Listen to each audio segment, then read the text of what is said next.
Pourquoi ma grand-mère, qui est pourtant une vieille dame très respectueuse, entre autres du code de la route et de la gendarmerie, lorsqu'elle a bouclé sa ceinture, a l'impression d'être projetée par une force invisible lorsqu'elle freine brutalement.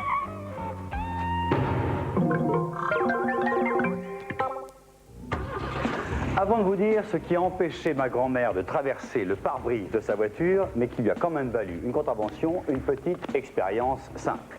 Ici, 2 plans inclinés, là, une boule de billard. Je lâche ma boule de ce côté, elle remonte de l'autre côté à la même hauteur. J'ai de l'attention, presque à la même hauteur, parce qu'il y a la résistance de l'air, les frottements, il y a les pertes. Oui, Seigneur, mais ce ne sont que quelques pertes. Imaginons juste un instant que le monde soit parfait, enfin, soit moins pire, quoi, sans frottement. Ma boule est descendue de là à là, elle est remontée de là à là, en sens inverse, au même niveau. J'abaisse un peu mon 2e plan incliné. Je lâche la même boule du même endroit. Elle parcourt une distance plus grande, mais elle remonte à la même hauteur. Ici, il y a une quantité de mouvement. Ici, on la retrouve. J'abaisse encore plus mon plan incliné. Je lâche à nouveau la boule. Elle arrive à nouveau à la même hauteur. Autrement dit, si le studio mesurait 643 mètres de long, ou 25 km ou plus, Et qu'il n'y ait pas de frottement. la boule de billard irait jusqu'à là-bas, jusqu'à ce qu'elle atteigne la même hauteur. Et si le plan était parfaitement horizontal, Et qu'il n'y ait pas de frottement, alors... la boule ne s'arrêterait jamais. Bref, tout corps, quand il n'est soumis à aucune force, va tout droit et il y va à vitesse constante. C'est ce qu'on appelle le principe d'inertie.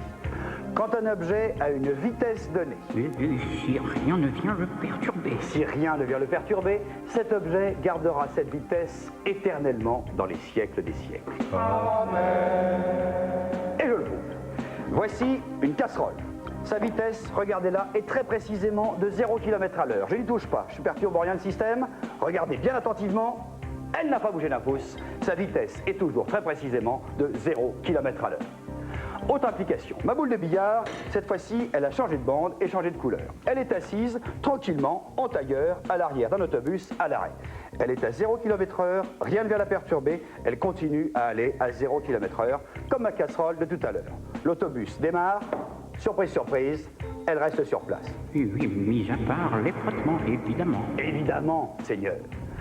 Je remets ma boule dans l'autobus, auquel je rajoute maintenant une porte à l'arrière. Je démarre en trombe, paf! La boule se cogne contre la porte, paf! C'est pour la même raison que j'ai l'impression d'être projeté en arrière quand l'autobus démarre. En fait, ce n'est pas moi qui me cogne, c'est lui qui me rentre dans le... Ça roule maintenant. Entendez, j'ai une certaine vitesse, la même que celle de l'autobus. Si rien ne vient nous perturber, En un mot, s'il n'y a pas de frottement.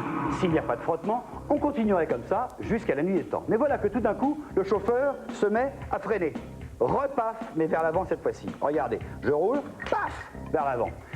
J'ai encore une fois l'impression de me cogner sur le siège devant moi. En fait, c'est encore une fois l'autobus qui me rentre dedans. Et plus l'autobus va vite, plus je me cogne fort, comme si j'étais plus lourd, alors que je n'ai pas changé de poids. La force d'inertie, ça dépend de la vitesse. C'est aussi d'ailleurs, et par exemple, le principe du maracas. Quand un objet, une boule, est lancé, elle conserve sa vitesse et sa direction. Ça roule tout droit. Tout va bien à bord. Si l'autobus ne faisait aucun bruit, s'il n'y avait pas de fenêtre, je ne me rendrais même pas compte que je roule. Mais tout d'un coup, l'autobus tourne, il change de direction. Et repaf, vous l'avez compris, ce n'est pas moi qui me cogne contre l'autobus, contre la vitre, mais c'est plutôt la vitre de l'autobus qui me rentre dedans. Moi, j'ai gardé ma direction, je continue à aller tout droit, l'autobus, lui, il a tourné. Paf, je continue. On croit être soumis à une force, on croit que c'est la force centrifuge, mais c'est faux. C'est une pseudo-force due au fait que la voiture s'en va ailleurs. Là où le monde est meilleur, ton bon ami. Revenons à ma grand-mère, projetée contre le pare-brise par une force inconnue. Elle aurait dû mettre sa ceinture de sécurité. Sa ceinture, c'est très utile pour éviter d'être projeté la tête la première contre le pare-brise. Elle aide le passager à rester solidaire de la voiture. On est beaucoup mieux assis sur ce siège que dans une chaise roulante. Regardons-la de plus près. Quand je roule doucement, sans à-coups, pas de problème, elle se déroule.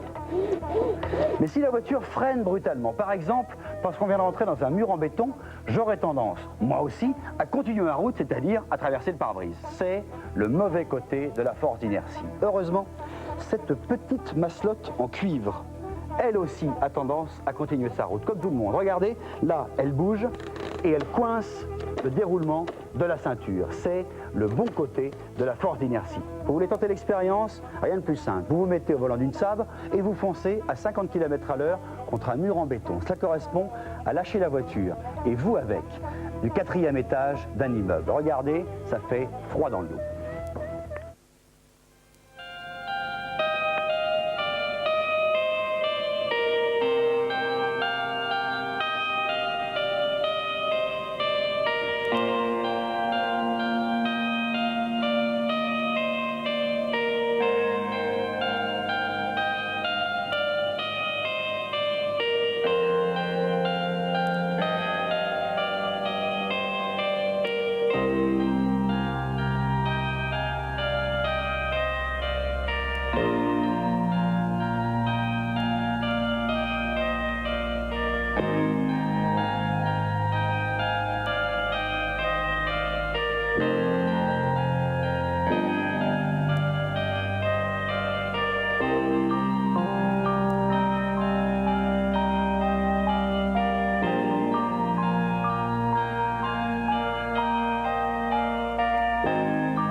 Avant de se quitter, un tour de magie pour épater vos copains. Une table magnifiquement dressée, je tire sur la nappe d'un seul coup, hop, et rien ne bouge.